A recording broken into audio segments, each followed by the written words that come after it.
Hey, what's up, everybody? Good morning. I hope that you had a wonderful extended break and that you took a moment to celebrate some of the former presidents. I guess that's what we do. I'm just happy that we have the day off and that it gives us a chance to catch up on rest or whatever it is that you need. It's good to see you. Welcome back. Apologies for the slight delay on posting the link. I don't know what happened.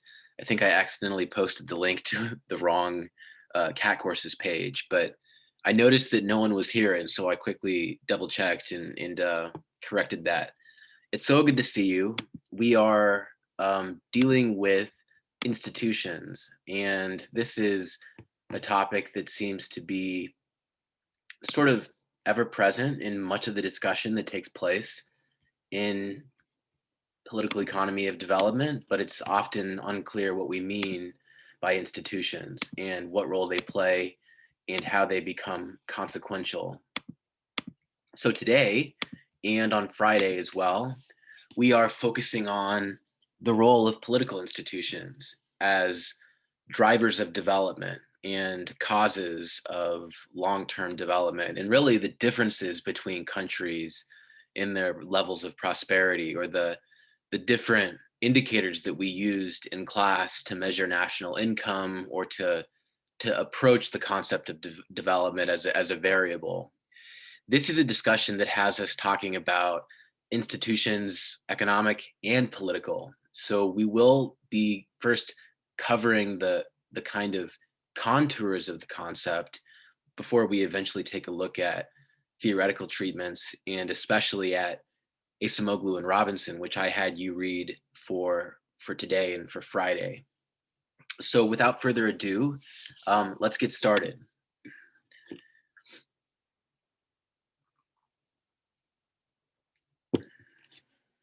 Now, when you think about institutions, maybe you've heard of Douglas North, who was a well-known economist who wrote about institutions and economic growth.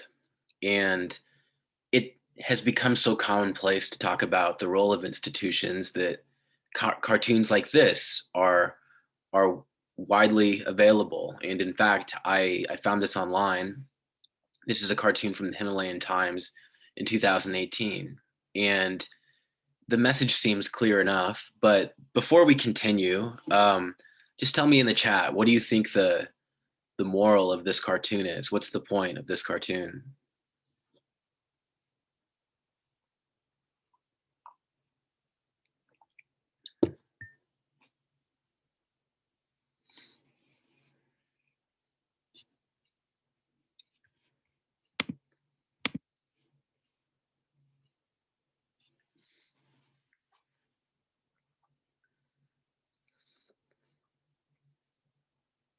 Lewis says institutions fuel the economy. Ernie says that institutions help the economy grow.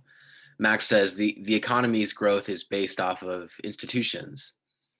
Walter says institutions are what help the economy to grow. So all of you are sort of keying in on the obvious, which is that the economy is represented as sort of like an organism or like a thing that will grow under the right circumstances and given the right life support. And that support comes in the form of institutions. And they may be providing a variety of different nutrients that can be channeled through the water or whatever it is that the institutions provide as a form of that support to grow the economy, which is that organism, that biological organism. This is a very sort of organic way of thinking about the economy, but this does actually do a nice job of capturing the notion that institutions support the growth of the economy, and how they support the growth of the economy is a much more sophisticated discussion that gets us talking about what institutions are and what they do precisely and how they function to support the growth of the economy. But one thing is absolutely apparent, both from the research as well as from much of the discussion in the theory and practice of international development. Institutions do matter. They do, in fact, determine differences in national income and prosperity. They do impact the prospects for long-term economic growth and development. And the way that they do depends on their form and how they are cultivated and constructed. And it depends on the type of institutions as well. So we begin then with this relatively simple idea that the economy is helped to grow by institutions. Those institutions, though, remain a mystery. And for us, the question becomes, what are they? What are these institutions if we accept at the get-go that they do matter and they do become relevant? Douglas North, that economist, defined institutions this way. Institutions are sets of rules, compliance procedures, and moral and ethical behavioral norms designed to constrain the behavior of individuals in the interests of maximizing the wealth or utility of principles. And he defined institutions this way in his book, Structure and Change in Economic History, which is a volume that you might all be very interested in as well. But the idea that he's capturing here is that these are humanly devised constraints, right? They are rules of the game. They are those features of the environment that we create to constrain ourselves and others, and in the interest of maximizing wealth or utility, and in doing so in a way that contributes to orderly and predictable and regular activity, so that we can kind of streamline and sort of mediate and regularize activity, all in the pursuit of wealth or utility of some kind. Now, these institutions, as you will see, they are formal and relate to the formal rules of the game and the formal organizations and in the formal structures, but they can also be informal and they can be behavioral norms or codes of behavior that are unwritten, but that are equally important. The point that we will hope to establish is that institutions, as constraints and as features of the environment that constrain and enable, they can constrain or enable certain types of behavior, and in doing so promote or impede development. And this is the thesis that we're going to be developing on Wednesday and Friday, that the rules of the game and the precise institutions, procedures can either promote or inhibit development based upon who they're constraining and who they're enabling. Institutions become a really important part of any discussion once we wrap our heads around the ways that they work. So we will be using the ideas of Douglas North, and this is him here late in his life, but he's such an important figure because of his insights and his findings about the role of institutions in promoting or inhibiting growth.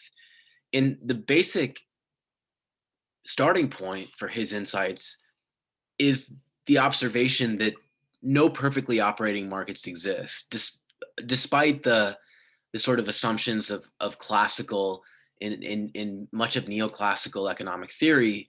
There is no perfectly operating market, and this is because there are transaction costs. The buyers and the sellers in those markets, they encounter costs or obstacles or difficulties buying and selling, and that make it more costly for them to do so.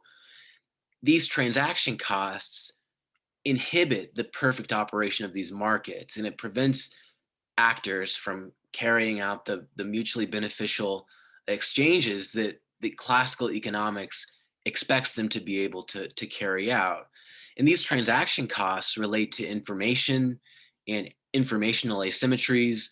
Think about it. For example, you might be trying to buy a new car, and maybe you see one on the street with a for sale sign, and you want to buy or consider buying that car. So you talk to the owner when you see them come out of the house. Well, you don't know everything about that car. And because you're just discussing this with this person and not, say, I don't know, buying it from a lot or something, it's going to be more difficult for you to obtain information about the condition of the car. This is just a really general example that I'm thinking about off the top of my head. But the point is, buyers and sellers encounter these sorts of difficulties, these costs or obstacles that relate to information or exchange, there's also the problem of enforcement and the simple fact that there's always a need to place some trust in the exchange unless you have some recourse to authority that will enforce the contract for you, and so on and so forth. The point that Douglas North is making is that markets don't operate perfectly on their own. There are a variety of difficulties or transaction costs that can inhibit that perfect operation, and information and enforcement and monitoring all become part of the picture.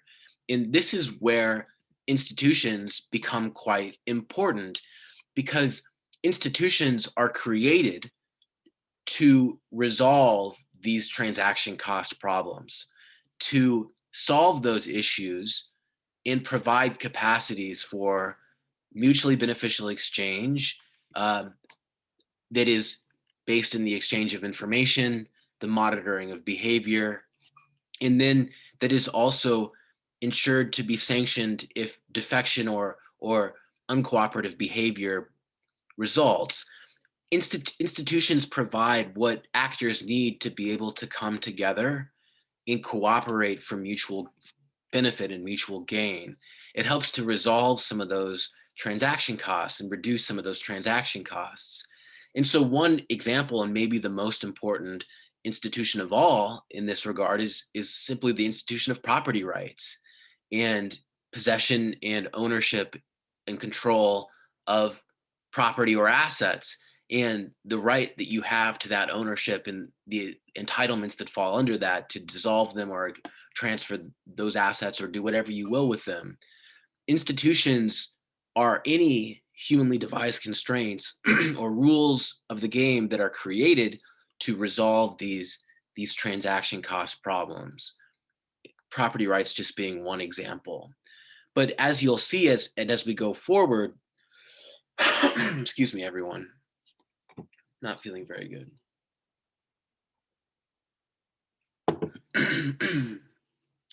Institutions can be both political and economic, but in all cases, they're designed to facilitate the sort of exchange that is otherwise quite costly for actors in the absence of these rules of the game that are set up for this purpose.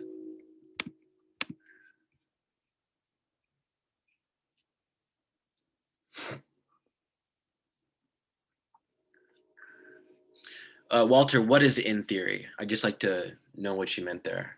Adolfo says, are institutions in this sense governed by a specific group of people, or can it refer to both private and public governance?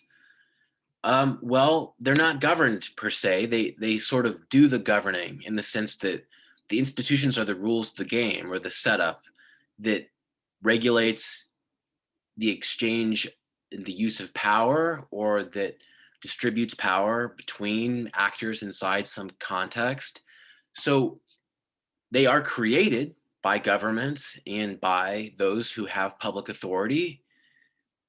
They are created by anyone who becomes powerful enough to impose them, but they don't sort of, they're not governed per se. They kind of become the rules of the game, so to speak. And so in some ways, they become the rules themselves.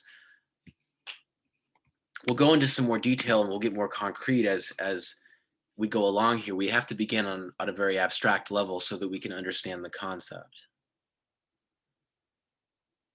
Oh, I see. Yes, Walter. So when we talk about institutions, we can distinguish between weak and strong institutions. And so theories of institutions, especially when they talk about how institutions promote or encourage growth, tend to make the assumption that institutions are relatively strong and that they mean something in practice, that they have teeth, right? That people obey them.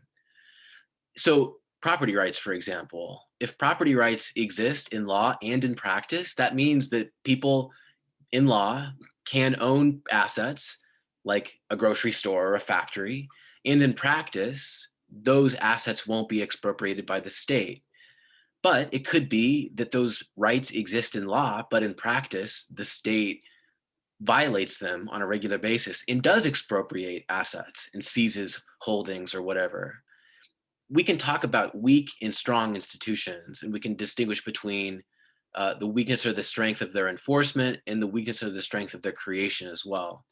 But when we talk about institutions and growth, what we're thinking about primarily is how institutions, assuming they are strong and assuming they work the way they're supposed to, how they either inhibit or promote growth.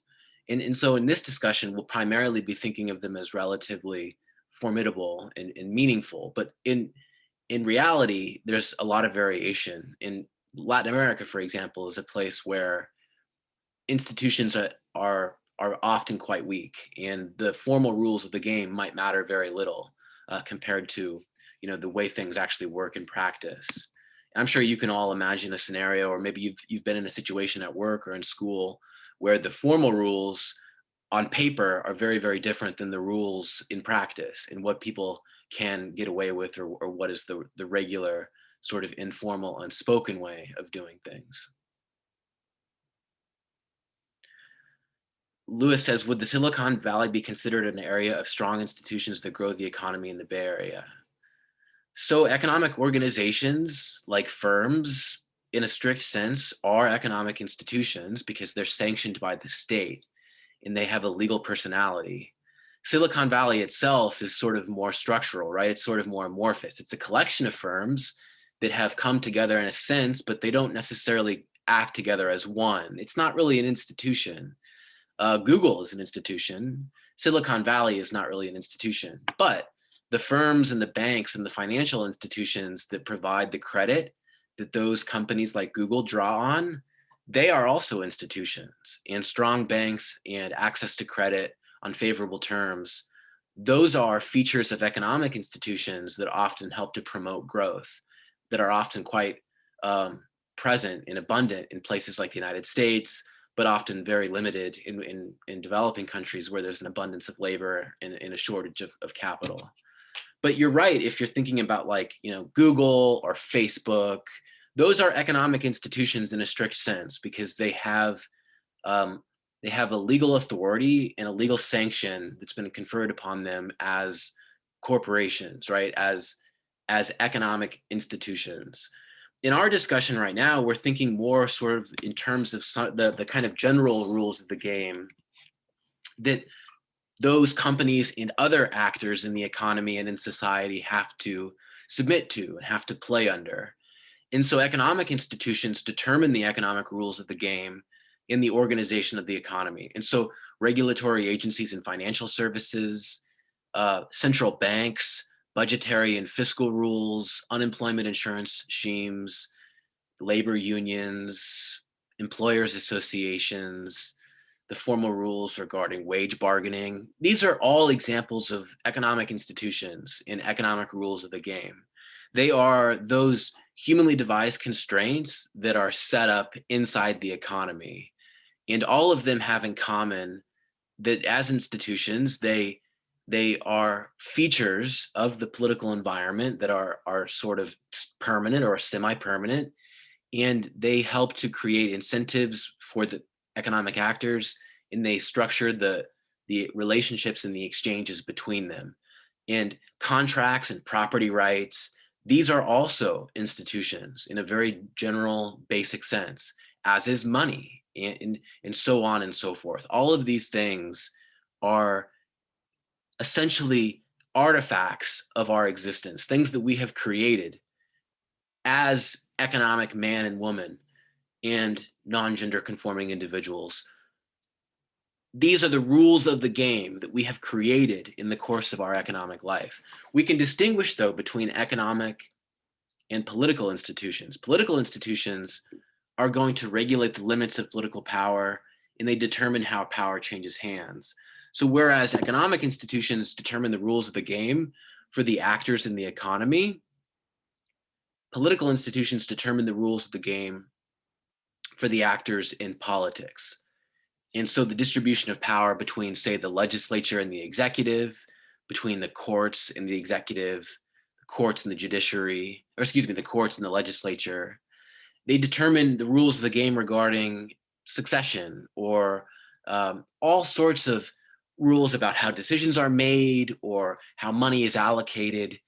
And the key difference is that political institutions relate to power and how formal power is distributed, and the way in which the different actors in politics share or concentrate power.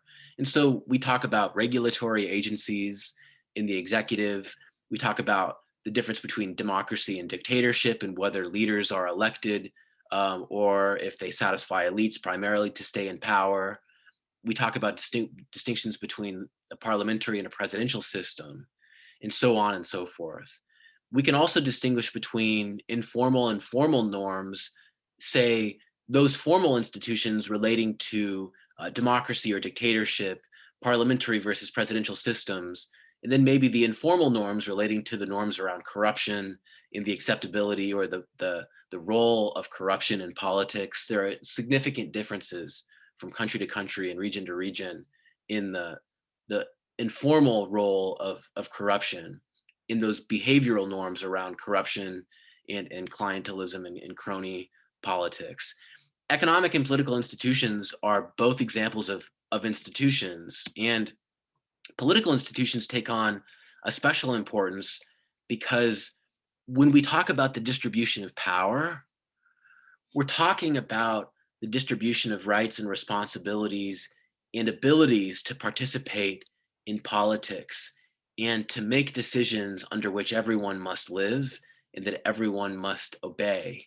And political institutions, in this regard, are very, very large in scope and almost totalizing in the sense that they kind of become like the gates to the entry or the exit from politics. And it kind of becomes a matter of who is part of politics and who is not. And political institutions really more generally mitigate commitment problems. And so it helps to facilitate exchange between political actors in the legislature, between the legislature and the executive, between the executive and the bureaucracy or the regulatory agencies, and so on and so forth. But the institutions also shape the incentives of leaders. And this is where it becomes especially important. When we talk about shaping the incentives of leaders, we're fundamentally distinguishing between democracy and dictatorship. Under democracy, leaders survive by winning votes. Theoretically, we know that in practice there are, many imperfections, and there is no perfect democracy. But in the abstract, in a democracy, leaders survive by winning votes. In a dictatorship, leaders survive by satisfying elites. It's a very different situation. Survival means two different things in these different systems. That presents very different incentives for political leaders. And in particular, it means that in a democracy, leaders have an incentive to protect the rights or create rights for a large swath of the population.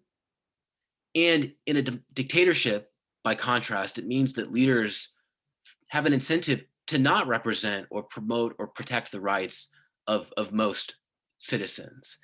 In a dictatorship, the military, business interests, foreign interests, these narrow actors will play an outsized role and perhaps might constitute really the coalition that shapes politics and shapes decision making and really has an influence in politics. Whereas in a democracy, that coalition is going to be much larger because it's going to include the electorate, or at least some part of the electorate that is essential to survival in office. Of course, those formal rules and laws also mean a lot more in a democracy than they do in a dictatorship. A dictatorship is more often driven and shaped by an informal logic, and oftentimes constitutions and rules of the game are a poor guide to behavior in a poor map to behavior in a dictatorship. So political institutions become quite important because they relate to the constitution of politics and whether or not ordinary people really are absorbed and brought into politics or are not. And this is where we begin to distinguish between what have been referred to as developmental and predatory institutions. You might have been wondering, Where are we going to begin discussing development? Well, this is where we begin to discuss development and where we begin to distinguish between different types of institutions. The reading that I had you do for this week does this by sort of distinguishing in a crude way between what are, to the author's mind, bad and good institutions.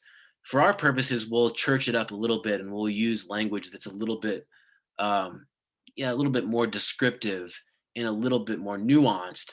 But the general idea of a distinction between good and bad is pretty much on point when it comes to the different implications of different types of institutions. So, working with our understanding so far of the importance of political institutions and how they present leaders with different incentives, what we can say and what the authors say is that predatory or bad or extractive institutions, as they're called, tend to concentrate political power in the hands of a small elite. Now, that elite could be a group of military generals, it could be a dictator and his family or her family, it could be a political party, it could be a religious leader. In general, it's going to be a narrow group of people with a very narrow interest that is often, if not by definition, at odds with the general interest of society. And that's why we think of this as predatory, where there's a concentration of power in the hands of a narrow elite. And with this, because there's a concentration of power in the hands of a small elite, and because there's no incorporation of the rest of society, and because the rights and the powers of society's ordinary people are not relevant, there's inadequate protection of property rights for that large majority of the population. And this absence of property rights protection translates into frequent expropriations of power and assets by the state. It translates to other abuses that contribute to an environment that is antagonistic to investment.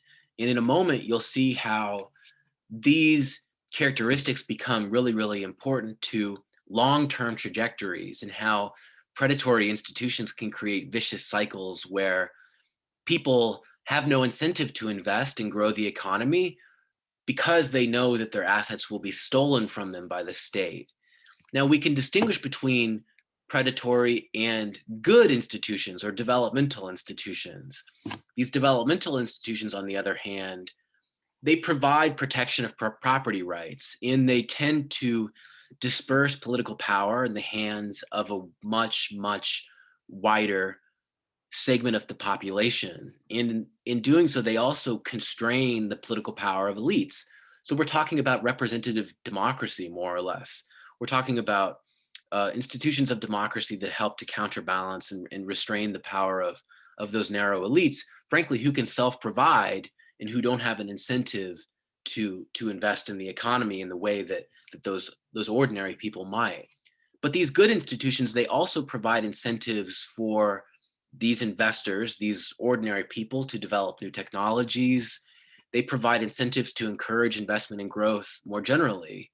And they do so because in dispersing power and in protecting property rights, they provide the kinds of protections that present actors and individuals with the incentives to invest and grow the economy, precisely because people know that their assets will not be taken from them, will not be expropriated, and not just that, that their assets will be helped along and be supported by an institutional framework that is productive and is protective of their rights, and that will promote their further investment through not just protections of property rights, but maybe incentives and so on and so forth. When you put this together, you can begin to see how different types of institutions can become very, very important when they alter the incentives faced by potential investors and the choices that are available or not available to potential investors under different institutional environments. So at this stage, you might be wondering, where do institutions come from? And this is sort of the classic question, isn't it? If institutions are so important, and if we create them, well, what accounts for their creation, or why are created when they are, or why are they created in a way that they are, and so on and so forth. This becomes the key question, right? The question in turn, as you'll see, will be, well, why do they change once they've been created? But the question of why they're created in the first place has us thinking a lot about initial conditions and about sort of founding social conditions or characteristics in places, and how those founding conditions set countries or present day countries along paths that led to the present day, and that resulted in a great deal of path dependence or self-perpetuating processes. And some of the things that we point to in the literature include like religion or cultural or social or national heritage. There's sometimes a set of ideas or a set of practices or a set of complexities or characteristics that are common to the indigenous people or the founding groups in those areas, and that can help to account for the formation of certain types of institutions. So, for instance, in Germany, it's been said that German society and Germanic society from the beginning was corporatist and group oriented in terms of functions and and and sort of segments of the Germanic society. And so, workers versus capital or managers. As a result, some say Germany has very corporatist labor relations with large, relatively centralized unions, wage bargaining and wage setting that takes place between centralized employers, organizations, and centralized unions, and so on and so forth. This is a sort of national or social or cultural heritage endowment perspective on wage bargaining institutions in Germany, for example. But there are also initial conditions in factor endowments that relate to like natural resources and the types of social or natural capital endowments or natural resource or commodity endowments that present day societies had early on, and how those might have led to the building of certain types of institutions. And so, for example, it's been pointed out that a lot of indigenous societies are quite complex, and that those complex societies oftentimes were stuck with certain types of institutions when European colonizers went there and set up different types of states. It's been argued that mineral endowments, in a similar sense, shaped or kind of facilitated certain types of European colonization, especially when those endowments were especially generous, like silver mines in Latin America, for example. Colonization experience matters too. And as you'll see in a moment, and as you've no doubt seen from the reading, colonization matters because in this case, institutions are imported from abroad, and countries or present day countries are left with the legacy of colonization, and that can either promote or inhibit growth based upon the types of institutions that were set up by the colonizer. And so let's just take an example. In Latin American silver mines or countries that were very, very abundant in silver, present day countries, there was often also an abundance of slave labor. And in these places, institutions were built to protect the privileges of landed elites or those who controlled those markets. It was the same situation in colonial sugar economies, where the plantation economies were reliant on sugar and were largely owned by landed elites who dominated the sugar trade and who benefited from an abundance of slave labor. In these places, authoritarian absolutist states were set up to protect the privileges of landed elites, and to prevent the entry of other economic actors. And so, what that meant then was that you wound up with a very small elite, and it was very difficult for anyone else to make investments or become involved in economic activities that could then be expropriated or taken or seized by the absolutist state, which was often, if not exclusively, promoting the interests of the landed elites. And so this is one just general abstract example, but you can also think of the complexity of these pre-colonial societies in the following ways. You can distinguish between political institutions, economic institutions, and sociocultural ones.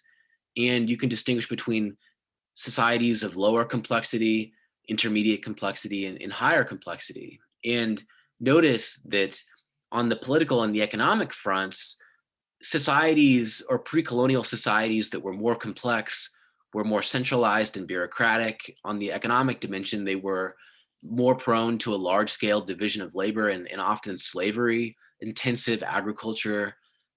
In general, a lot of organization that could be appropriated or taken advantage of by a colonizing power. At the intermediate level, political institutions were centralized but non-bureaucratic. There was some division of labor and limited slavery, but in semi-intensive agriculture. On the low complexity end, there was a decentralization in non-bureaucratic form. There was a minimal division of labor and no slavery. And so it is true that social complexity in the organization of indigenous societies can often affect institution building. In the countries of the present day global south, as it's sometimes referred to, but we don't use that in here, this mattered a great deal, the complexity of the pre-colonial society, because as you'll see on Friday especially, the complexity of the pre-colonial society often shaped the colonization patterns of European colonies, because they often more intensely colonized those areas that were more complex socially and economically and politically, precisely because those areas carried the greatest opportunity to appropriate and exploit existing institutions for the generation of wealth and the return of that wealth to the colony. But this general question of institutions and development is really our focus from here on. And one of the most compelling theories of development emphasizes institutions. And this is one developed by Darren Acemoglu and James Robinson, along with Simon Johnson, who they've argued that institutions are the single most important cause of differences in prosperity across countries. There is no variable that matters more, according to them, than institutions. In general, and they distinguish between predatory and developmental institutions. And they argue that that distinction, that general distinction, can account for the variation between countries in prosperity and better than any other variable. And there is a rather robust relationship between the variables, as I'll show you along the way. But first, let's begin to develop the theoretical components of the argument. Basically, they distinguish between good and bad institutions. And for them, good institutions are those that facilitate investments in human capital and technology, and then in turn promote development. And those institutions are democratic institutions, or ones that tend to constrain powerful elites and tend to disperse power more widely across society and incorporate people into the political decision-making process at a much wider scale than, say, in a dictatorship where elites are primarily motivated to respond to a narrow elite. And those good institutions are then distinct from those bad institutions, which are the ones that don't promote property rights and don't protect property rights, and that don't promote those investments in human capital and technologies consequently. And what they argue is that the variation in the colonization experiences of countries accounts for variation in those political institutions. And so different types of colonies had different types of political institutions, good versus bad, or developmental versus extractive, same difference. And that these differences account for the differences in development across countries across time. And this is the legacy of colonialism, according to these authors. The countries in the regions of the colonial world can be divided into essentially two types. We have the settler colonies, which include Canada, Australia, New Zealand, the United States. These are places where settlers from the colonial powers went and they settled in colonies and set up institutions that enforced the rule of law and that encouraged investment and that restrained the power of elites and that helped to disperse power widely and sort of broadly across society. Extractive colonies, on the other hand, these were those colonies where the colonizers set up extractive states with the intention of transferring resources to the mother country. And these institutions were absolutist authoritarian states that were detrimental to investment and progress. And they were much more restrictive in their protection of property rights. And they narrowly concentrated power in the hands of those narrow landed elites who had different interests than ordinary people in society. And so this distinction between settler colonies and extractive colonies accounts for the distinction between good institutions, which were set up in settler colonies, and bad institutions, which were set up in extractive colonies. And this colonization by Europeans was essentially what we can think of as a natural experiment, or a situation where differences in the variable of interest, in this case, a change in institutions, are not tied to differences in other causes. They are imported from outside of the system. And so these different types of colonies provide us with a set of similarities and differences that we can assess as a situation where changes arise in a way that is not tied to those other circumstances inside the system that could be of explanatory value. They are imported from outside of the system. They have to be part of any change that results. And so let's watch a video that puts this in perspective. You pay taxes because you think you should, because you value the public goods you get because you think you understand that everyone has to contribute, otherwise the whole thing falls to pieces. And I've worked in a lot of countries where I've seen what a lousy type of society that makes, and that's part of populism. If you look at Chavismo in Venezuela, you look at Argentina, this kind of delegitimization of institutions and social norms, and this sort of trying to really disrupt the pre-existing equilibrium.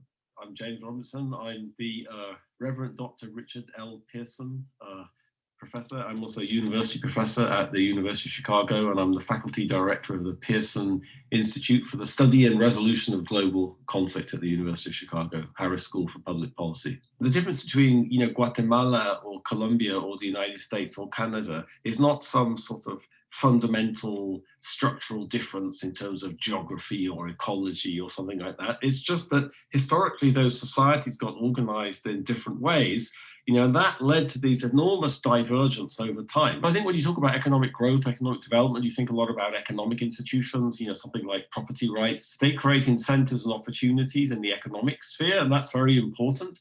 But, if you want to say, okay, why is it that the United States has better economic institutions than the Democratic Republic of Congo? My view is that that's fundamentally a political outcome. It's society that collectively chooses, through a political process, the institutions that it has. Yes, economic institutions are critical for the economy, but if you want to understand the variation across the world in these economic institutions, that's really about politics and the way power is distributed and exercised in society. So I would say the bottom line of most of my research is it's really the institutions in different societies that generate different patterns of long-run economic development. So poor countries tend to have institutions that don't create broad-based incentives or opportunities for people. They tend to favor narrow elites at the expense of society more generally, but successful economies have managed to create sets of economic institutions, rules, which create broad-based opportunities and incentives. In our book, Why Nations Fail, we tried to come up with a simple way of thinking about what kind of political institutions are associated with economic success and what types of political institutions are associated with economic failure. We sort of emphasize two dimensions. One is the distribution of power in society, whether political power is very narrowly concentrated in the hands of some elite or much more broadly spread. And we emphasize also at the same time the development of the state. So having it, whether or not you have an effective centralized state. What seems to be associated with successful economic performance is this combination of an effective centralized state with a broad distribution of political power. And when those things fail, that's when you have unsuccessful or much less successful economic development. Our view of the world is that these institutional differences, they're not related to some big fundamental difference in geography or ecology. So how do you prove that? How do you show that? Well, if you were a scientist, you do some kind of experiment. So the idea of a natural experiment is to exploit some facet of history, some variation in history, which is like an experiment where you can hold constant some background factors and you have a variation in something you're interested in, which is sort of experiment-like. Professor Asimoglu and I, we started doing some work on that. So we spend a lot of time, reading history books and thinking about history and thinking about historical divergence, historical patterns of economic development to try to figure out, where these natural experiments might be. What we find is that on average, democracy is good for economic growth and it's good for public good provision, it's good for education and all sorts of things. It doesn't seem to have much impact on inequality. That being said, that's on average. Why would you think intuitively that democracy could be good for economic growth? Well, I tend to think that what the state should be in the business of doing is providing public goods that people on their own can't really provide. And I think when you spread power in society, then you're kind of empowering people who have an interest in public good provision. Narrow elites don't have interest in public good provision. Rich people self-provide, public goods. They self-provide security, they self-provide education. What do they need? Well, they need good monetary policy. You can't self-provide a stable currency. So then they make sure the central bank works well. But everything else, they can sort of self-provide. So that leaves, massive failures of public goods in lots of the societies, in infrastructure, education more broadly, etc. So the intuition that democracy should be good for public good provision and development is just by spreading power, you empower people who have much more interest in these public goods getting provision. But what can destroy that is very clientelistic type of democracy, vote buying, patronage, and then democracy isn't about public good provision. It's about exchanging private goods, money, favors, jobs for votes. If you looked at, say, democracy in Guatemala,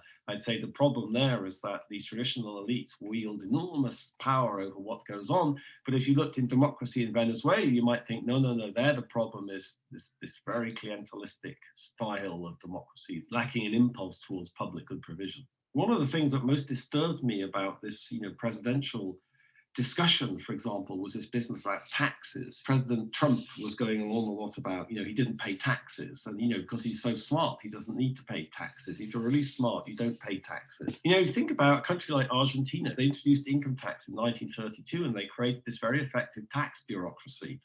But that tax bureaucracy collapsed in the 1940s when President Perón came to power. There was this delegitimization of the state and the political system, and people just stopped paying their taxes en masse, and the fiscal system collapsed, and it never recovered. So I think in this country, people tend to think, well, we have the Constitution, we have this elaborate set of rules and everything.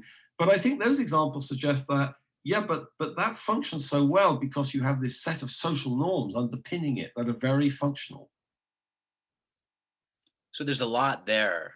He's discussing everything from formal economic and political institutions to informal institutions like codes of conduct and behavior and acceptable behavior and norms. But the underlying theme is that certain types of institutions promote development and certain types tend to promote underdevelopment. And the good or the inclusive or the developmental kind tends to protect property rights and disperse power broadly in society. And in doing so, it creates incentives for political leaders to respond to the general interest of citizens. And as a result, there is an encouragement of investment and there is growth. Those extractive or bad institutions, as we call them, do the opposite. They concentrate power and they fail to constrict or constrain powerful elites. They don't protect property rights. And in doing so, they fail to encourage development and growth. And these institutions then can be formal as well as informal, but the long-term patterns in the impact on development is very, very consequential. And we'll study this more on Friday, where we look at some examples and some data. Thanks everybody for being here, and I'll see you on Friday. Have a good one.